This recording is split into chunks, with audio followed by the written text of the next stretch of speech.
जय हो। मैं विनय सर ऑनलाइन ऑफलाइन और इसी यूट्यूब चैनल पे आप सभी दोस्तों का हार्दिक स्वागत। आपका एक्सरसाइज का क्वेश्चन है पहला, कह रहा है अमिताभ अपनी पुत्री से कहता है 7 वर्ष पूर्व मैं तुमसे 7 गुनी आयु का था, अब से 3 वर्ष बाद मैं तुमसे केवल 3 गुनी आयु का रह जाऊंगा। तो फिर बीजगणितीय और ग्राफी विशेष को क्या करना है, सॉल्व करना है और दिखाना है कैसे ये होगा। पहले बीजगणितीय विषय आपको लगाना है, फिर आपको ग्राफी विशेष लगा के इसको दिखाना है, ठीक है ना। ये क्वेश्चन है, कह रहा है अब जब आप क्वेश्चन को सॉल्व करेंगे तो पहले आपको किस रूप में करना है, बीजगणितीय। एंड बीजगणितीय करने का मतलब जैसे आप इसको सॉल्यूशन करेंगे। पहले चीज ये कि ये कह रहा है अमिताभ अपनी पुत्री से कहता है, तो अमिताभ जो अपनी पुत्री से कहेगा तो अमिताभ और पुत्री दो लोग हैं, ठीक है ना। मान लेना, माना अमिताभ की आयु कितना हो जाएगा, यस। पुत्री की आयु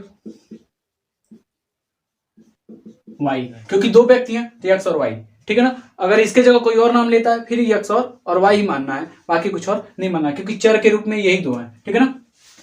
उसका कह रहा है क्वेश्चन, अमिताभ अपनी पुत्री से कहता है 7 वर्ष पूर्व में तुमसे 7 गुनी आयु की बात हुई है, तो अमिताभ की आयु एक्स मान लेंगे और उसकी पुत्री की आयु वाई। कह रहा है अब पूर्व और बाद में, मेन चीज डिपेंड करता है पूर्व और बाद की। तो पूर्व का कंडीशन कब आता है और बाद का कंडीशन क्यों आता है, ये चीज मैं बताऊंगा। तो देखिए पूर्व का मतलब होता है पहले, तो जब पहले की बात आएगी तो माइनस लगाएंगे, क्योंकि पहले है, पहले लिए हैं ना।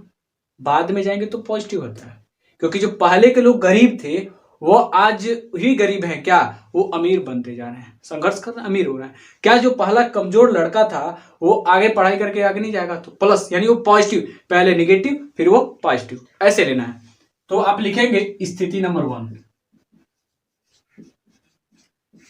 पहले स्थिति क्या कहेंगे, कहेंगे कि पूर्व के लिए, तो पूर्व के लिए जब कहेंगे तो लिखेंगे अमिताभ की पूर्व की आयु कितना हो जाएगा, यक्स माइनस 7, ठीक है ना। फिर पुत्री की पूर्व की आयु जो होगी कितना,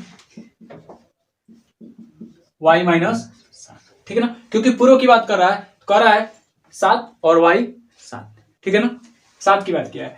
फिर अब इसको हम स्थिति दिखाएंगे कि कैसे ये कहा है। तो अमिताभ ने कहा क्या है कि 7 वर्ष पूर्व बोला है, तो पूर्व के बिना पहले, अमिताभ की पूर्व की आयु कितना, 7 वर्ष पूर्व यानी पहले, तो पूर्व में -7, और पुत्री की आयु तो पूर्व वो भी होगा y माइनस 7, ठीक है ना। अब कह रहा है क्वेश्चन में 7 वर्ष पूर्व मैं तुमसे 7 गुनी आयु का था, कौन था, अमिताभ। तो अमिताभ का कंडीशन क्या है, ये, और पुत्री का ये। कह रहा है अमिताभ कहता है x माइनस 7 वाला कह रहा है कि मैं तुमसे 7 गुनी का मतलब गुणे का रूप, कितना, अपनी पुत्री से, क्या अमिताभ कहता है कि मैं तुमसे 7 गुनी आयु से क्या था, 7 गुनी आयु का था, मैं जब बड़ा था या छोटा, बड़ा था, 7 गुनी आयु। कह रहा है 7 वर्ष पूर्व मैं तुमसे 7 गुनी आयु का था, ठीक है ना, ये कंडीशन हो। अब जब आप इसको सॉल्व करेंगे तो क्या, यक्स माइनस 7 यहां रहेगा और ये 7y माइनस 7 49, सॉल्व करना स्टार्ट। जब आप सॉल्व करेंगे तो यक्स ये प्लस है, प्लस माइनस 7y है, इसको इधर इस पर लाइए, क्योंकि चर वाले वेरिएबल को एक साथ, चर वाले टर्म को एक साथ लाइए और चर वाले टर्म को एक साथ ले जाइए। ये क्या हो जाएगा, यक्स माइनस 7y बराबर, ये -49 है, रहने दीजिए कोई दिक्कत नहीं, -7 है उधर जाएगा तो +7, ठीक है ना, कर दीजिए। अब कितना हो जाएगा, यक्स माइनस 7y तो रहेगा ही, इसको 42 रुपये आप कर्ज लिए, 7 रुपये आप भर रहे हैं उसका, तो कितना हो जाएगा, -49 रुपये कर्ज लिए और 7 रुपये भर रहे हैं, तो कितना बचेगा, 42 रुपये आ गया। ये मेरा एक इक्वेशन बना, पहला वाला, यानी कि एक इक्वेशन बन गया। अब दूसरा इक्वेशन क्या रहा है, तो कहेंगे आप यहां ले लीजिए, किसका, स्थिति 2, स्थिति दूसरा है, कह रहा है बाद बाद के लिए कोई जरूरी नहीं है आज इंसान बकलोल है तो कलोल रहेगा, नहीं, समय समय की बात है, बदल जाता है। आफ्ताब की बाद की आयु कितना, 3 गुनी की बात बोला था, 3 वर्ष बाद, तो x+3 बाद की बात है। तो पुत्री की भी वही हाल होगा, पुत्री की बाद की आयु। बहुत देखो बहुत अच्छे से समझ में आता है, मैथ है यार, परेशान नहीं होना चाहिए, मैथ बहुत आसान होता है, ठीक है ना। हो गया। अब क्या करेंगे, ये कंडीशन बोला है, फिर कर आफ्ताब x+3 वाला बोल रहा है कि बहनी हम तो से क गुना आयु के रहनी, तो बाद में 3 गुना, भाई पहले रहनी तो 7 गुना, अब बाटी तो 3 गुना, यानी 3 का इसमें क्या कर देंगे, 3 गुना, गुना मैंने गुड़ा, यानी कि इसका क्या किया, गुणा कर दिया। सॉल्व करेंगे, x+3 बराबर 3y+9, चर वाले को एक तरफ बोलिए और कांस्टेंट वाले को एक तरफ। x-3y बराबर 9-3, x-3y बराबर कितना हो जाएगा, 6। ये मेरा इक्वेशन नंबर 2 बन गया, बना। अब करना क्या है, अब आप इसको सॉल्व करेंगे, दिखाई दे रहा है सबको ना। चलिए यहां तक आपको समझ में आ गया। चलिए ये मैं यहां 2 इक्वेशन ले लिया, करना क्या है अब इसको, जब आप इसको सॉल्व करते हैं, क्योंकि मैंने सॉल्व किया पार्ट आपको दिखाया, अब इसको खंड करें कि आप क्या करेंगे, एक खंड लेंगे, सेम इससे भी, इसमें भी क्या लेंगे, खंड लेंगे, क्योंकि हमें 2 बिंदु चाहिए, 2 बिंदु से एक रेखा बनेगा, यानी कि इसका 2 बिंदु, इसका 2 बिंदु, इसका एक रेखा बनेगा, इसका एक रेखा बनेगा, और वो दिखाना है कहां कहां इसका ग्राफ बन रहा है, ठीक है ना। चलिए x y, x और y, एक बार y का मान 0 लेंगे, ठीक है, तो पूरा मान 0 हो जाएगा, यानी x बराबर कितना, -42 बचेगा सीधे, ठीक है ना। एक बार आपको लेना है x पे 0, जब है 0 तो माइनस माइनस क्या हो जाएगा, प्लस हो जाएगा, ठीक है, और 7y बराबर 42 बचेगा। मैं इसको यहाँ किनारे सॉल्व कर देना हूँ, चलिए, -7y बराबर कितना हो जाएगा, -42 बचेगा। ये जब काटेंगे तो बचेगा कितना, y बराबर 42/7, कट गया, कितना आया, 6×7 42, यानी 7×6 42, कितना आ गया, 6 आ गया। एक बिंदु मिला, ये पार्ट एक बिंदु होगा, ये पार्ट एक बिंदु होगा, यानी कि -42, 0 और b बराबर कितना, 0, 6 आ गया, 1-2 बिंदु। अब आइए यहाँ 0 लीजिए तो एक बार 6 आएगा, और जब यहाँ 0 लेंगे x पे तो कितना हो जाएगा, -3y बराबर 6, ठीक है, तो y बराबर कितना, तो 6/-3 कितना हो जाएगा, -2, क्योंकि -2 बचेगा, माइनस है ना, -2, यानी कितना हो गया, -2। c 6, 0, d कितना आएगा, 0, 2। अब ग्राफ लेंगे तो ग्राफ लेने का रीजन क्या है, 42 आ रहा है, यहाँ 42 आया है, यहाँ 2 आया है, यहाँ कितना, 6 आया है। तो आप ऐसे लीजिए कि लॉजिकली आपको समझ में आनी चाहिए, ठीक है। अब हम देखते हैं कि इसको कैसे करें। ये ग्राफ है, ठीक है, ए बी 2 बिंदु है, सी डी, यानी कि 2 बिंदु मिला, यहाँ 2 बिंदु है, इस 2 बिंदु से एक रेखा, इस 2 बिंदु से एक रेखा मिलेगा। तो मैं इसको कैसे लिखेंगे, आप इसको देखिए, इसको कैसे ग्राफ आप क्या कर सकते हैं, दिखा सकते हैं। -42 कहां तक जाएगा, यक्स पे, तो -42 आपको लेके चलना है, कहां तक है, -42 यहाँ पे है, क्योंकि एक्स वाली लाइन ये है और वाई वाली लाइन क्या है, ये है, ठीक है। तो ये -42 यहाँ तक आया, फिर कह रहा है बी वाला जो बिंदु है वह एक्स पे 0 चला है और वाई पे कितना, 6, तो ऊपर है वाई। अब आप इसको क्या करेंगे, मिला देंगे, ठीक है। जब हम इसको मिलाएंगे तो किस रेखा पे गया है, तो आप दिखा सकते हैं कि सर x-7y बराबर 42 ये इस समीकरण से क्या बिना है, एक बिंदु a बराबर -42, 0 और दूसरा जो मेरा बिंदु है b बराबर 0, 6 पे, यानी कि इस इक्वेशन से हमें ये 2 बिंदु मिले हैं सर, और मैंने इसका लाइन क्या कर दिया, खींच दिया, ठीक है ना। अगला कर रहा है c 6, यानी c कौन है, +6 जा रहा है, तो +6 ये है, और कह रहा है y पे तो जा ही नहीं रहा है, कह रहा है डी वाला कह रहा है कि x पे जीरो चलेगा, यानी चल पे नहीं चलेगा, और y पे -2 ऊपर तो है नहीं, नीचे है, यानी कि यहां मान लीजिए 1 और यहां -1 या -2, यानी बस यहीं पर चल रहा है। तो आप 6 और 2 को क्या करेंगे, मिला देंगे। मिल गया। ये कौन से समीकरण से मिला है, तो आप दिखा सकते हैं सर x - 3y = 6 से हमें क्या मिला है, ये मिला है। और कौन से बिंदु पे, ये मेरा C वाला है, कौन से 6 और ये 0 पे C बिंदु है, ठीक है।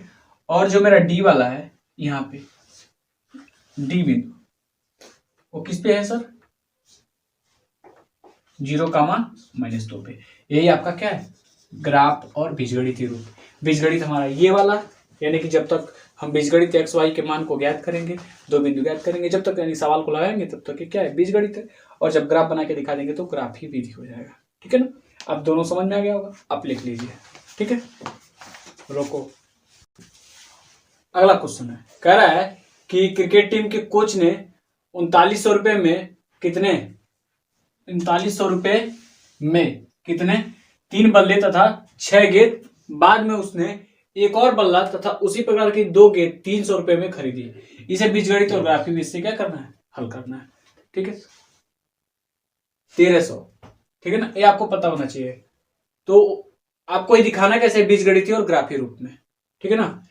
तो आपको करना क्या है, पहले चीज आपको देखना है कि सबसे ज्यादा पैसा कितना है, 3900 रुपए में कितना, 3 बल्ले और 6 गेंद। तो आपको क्या करना है, बल्ले वाले को और गेंद वाले को, मैं बोला ना कि जब दो उसमें मान हो, जैसे इससे पहले वाले क्वेश्चन में क्या था, आफ्ताब और उसकी पुत्री थे, तो आफ्ताब को माने x और पुत्री को y, ठीक उसी प्रकार यहाँ 3 बल्ला 3 और 6 गेंद दिया है, फिर यहाँ 1 बल्ला और कितने 2 गेंद दिया है, कितने में, 1300 रुपए में। तो जब रुपया रहेगा तो उसको उस पार कर दीजिए, ठीक है ना। और यानी कांस्टेंट टर्म में है तो आप उस पार करेंगे, बाकी जो वैल्यू है आपको किधर कर देना है, x और y के टर्म में मान के दिखाना है, ठीक है। तो मानेंगे क्या, माना बल्ला कौन है, x और गेंद क्या है मेरा, y है, ठीक है ना, मान लेंगे। अब कह रहा है आपको समीकरण बनाना है, तो कह रहा है 3 बल्ला, तो 3 बल्ला, ठीक है ना, कै गेंद 6 गेंद, कै रुपए में, 3900 रुपया। क्लियर। ये आपको इक्वेशन बनाने का तरीका है, यानी कि x वाला बल्ला है, y वाला गेंद है, कितना बल्ला, 3 ठो, यानी कि 3 बल्ला 6 गेंद, रुपया कितना था, 3900। ये आपको पैसा पहले दिखाना है, यानी कि पैसे यानी कि बिंदु दिखाइए, फिर उसके बाद क्या कीजिए, ग्राफ से बताइए, ठीक है ना। ये बन गया, यहाँ पे एक हल्का सा लाइन, फिर ये इक्वेशन आपका फर्स्ट हो जाएगा। फिर अगला कह रहा है कि उसके बाद उसने क्या किया, एक और बल्ला, यानी कि बाद में उसने एक और बल्ला खरीदा, कितने रुपए में, 1300 रुपए में।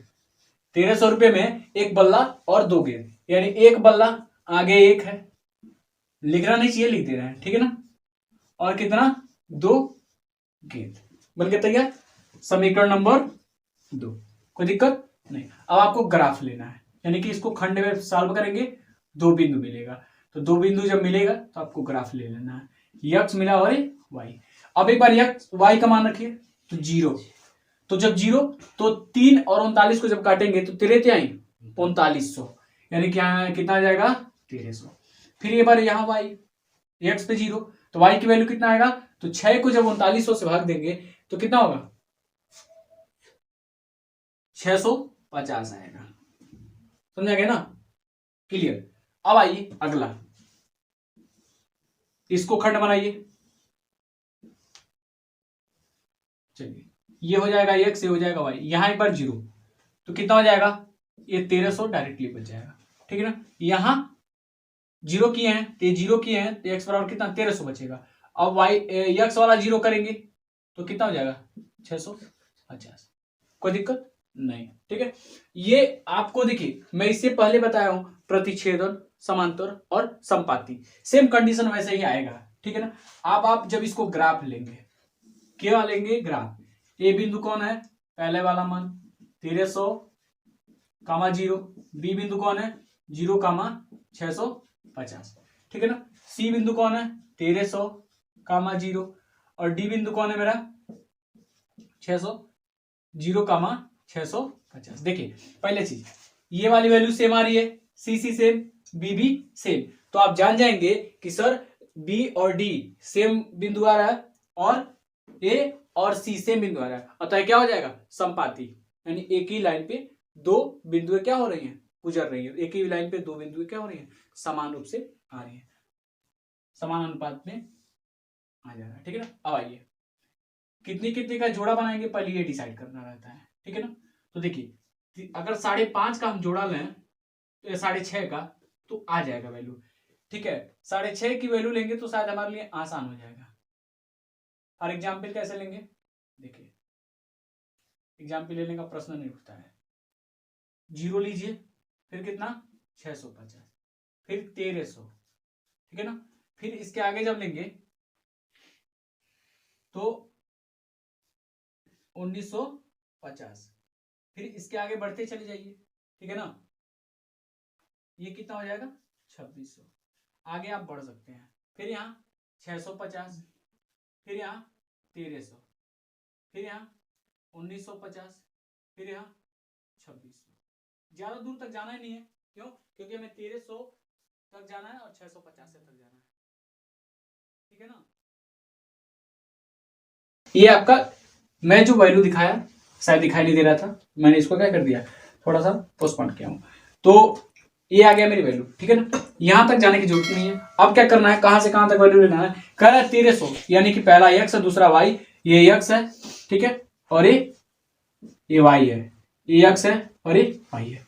तो पहले बिंदु लेंगे 1300 कौन है ये वाला, y पे कहीं चलना नहीं है, ठीक है, b वाला ये 0 और ये, ठीक है ना, यहीं पी का हो जाएगा, मिल जाएंगे लोग, कोई दिक्कत नहीं। अब अगला कह रहा है सी वाला भी कितना 1300, यानी कि ए बराबर कितना आया 1300 कामा 0, और कह रहा है सी वाला भी कितना 1300 कामा कितना 0, ठीक है। अब यहाँ बी वाला जो वैल्यू था, बी वाला वैल्यू था कितना 0,650 था, ठीक है ना, और जो डी वाला वैल्यू आ रहा है वो भी कितना है 0,650। आप समझ सकते हैं कि जब दोनों एक ही बिंदु से होके जा रही है तो क्या हो जाएगा, ये संपाती रेखाएं हो जाएंगे, ठीक है ना, ये संपाती रेखाएं हो जाएंगी, आप समझ सकते हैं, कोई दिक्कत नहीं। आप दिखा सकते हैं कि दोनों क्या है एक ही बिंदु पे जा रही है, यानी कि दोनों रेखाएं एक ही बिंदु पे जा रही है, तो क्या होगा ये संपाती रेखाएं होती है, ठीक है ना। आप दिखा सकते हैं होता क्या है संपाती रेखाएं है। थोड़ा सा अगर हटके लिखते हैं तो शायद काफी अच्छा लगेगा। देखिए गाइड में भी अलग तरीके से दिया है, ठीक है ना, गाइड में अलग तरीके से दिया है, मैं गाइड के हिसाब से नहीं बताया हूं, ठीक है ना। उसमें एक और बिंदु ज्ञात किया है।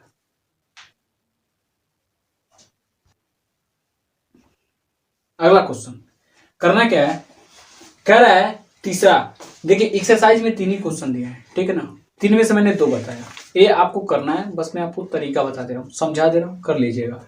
कह रहा है 2 kg सेब और 1 kg अंगूर का मूल्य किसी दिन 160 रुपया था।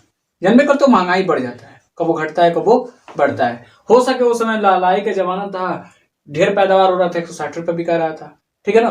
तो कह रहा है उस दिनों में बड़ा सस्ता बिक रहा था, 160 रुपया किलो पे मिल गया, 160 रुपया था प्रति केजी। कह रहा है कि महीने बाद 4 kg सेब और 2 kg अंगूर का मूल्य कितना हो गया 300 हो जाता है। तो 300 होने का मतलब 2 kg सेब और 1 kg अंगूर का मूल्य कितना था 160 था, किसी दिन की बात है, यानी दोनों मेरा खरीदा 160 रुपया पर आ गया। कह रहा है कि महीने के बाद जब 4 kg सेब वो खरीदा और कह रहा है 2 kg और अंगूर खरीदा कितने में 300, यानी कि 150 रुपया मान के चलो, 1.5 दूना 3 और 160 यानी 80 मान लिया। तो वो मैं एक लॉजिक बता रहा हूँ, कहने का मतलब ये क्वेश्चन का ये सॉल्यूशन नहीं है, ठीक है। कर बीजगणितीय और ग्राफी विधि, देखो बोर्ड एग्जाम में कोई जरूरी नहीं ग्राफी रूप लिखे, विधि भी लिख सकता है, परेशान नहीं होना चाहिए, ठीक है ना, क्योंकि कोई जरूरी थोड़ी ग्राफी विधि कहेगा या ग्राफी रूप ही कहेगा, तो ग्राफी रूपों में भी व्यक्त कर सकते हैं, ग्राफी विधि यानी बीजगणितीय विधि या ग्राफी विधि से भी हल कर सकते हैं, और आपको ये करके दिखाना रहता है, ठीक है ना। तो करना क्या है, जब आप सोल्यूशन लेंगे तो फिर जैसे उसमें बताया, जैसे बल्ले और गेंद को बताया, आफ्ताब और आफ्ताब की पुत्री को लिया, ठीक उसी प्रकार से आपको इसमें लेना है। क्या मान लेंगे, 2 kg सेब, 1 kg अंगूर, 4 kg सेब और 2 kg अंगूर, यानी कि 2 चीजें बार बार आ रही है, ठीक है ना। बार बार 2 चीजें रिपीट की, जब 2 चीजें बार बार रिपीट की उसी को हम एक्स और वाई मान लेंगे। तो आप सेब को एक्स मान लीजिए और अंगूर को वाई, कोई दिक्कत नहीं। तो आप मानेंगे, माना, गणित है, माना जाता है।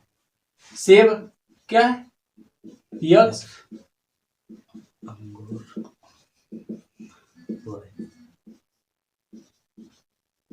सेब एक्स हो जाएगा और अंगूर क्या हो जाएगा, वाई। बिना बेफिक्र हो गए, अंगूर वाई हो गया, ठीक है ना। अब कह रहा है कंडीशन फर्स्ट, कह रहा है 160 रुपए हम खरीद रहे हैं, मूल्य वाले वैल्यू को उधर लिखिएगा, एक्स और वाई के टर्म को इधर मान लीजिएगा, कोई दिक्कत। कह ला मैं इक्वेशन बना के दे रहा हूं, 2x प्लस वाई बराबर कितना, 160, समीकरण 1, ठीक है ना। समीकरण 2 पे आइए, 4x प्लस 2y बराबर 300, समीकरण 2। अब आप आगे इसको ग्राफ से सॉल्व कर लीजिएगा, कोई दिक्कत। यहां तक मैंने क्यों दिया, जैसे वहां था कितना, 3900 था ना, तो रुपये को मैं इधर कर दिया, और वहां बल्ला था और गेंद था, तो बल्ले को मैंने यहां माना था और गेंद को यहां लिया था।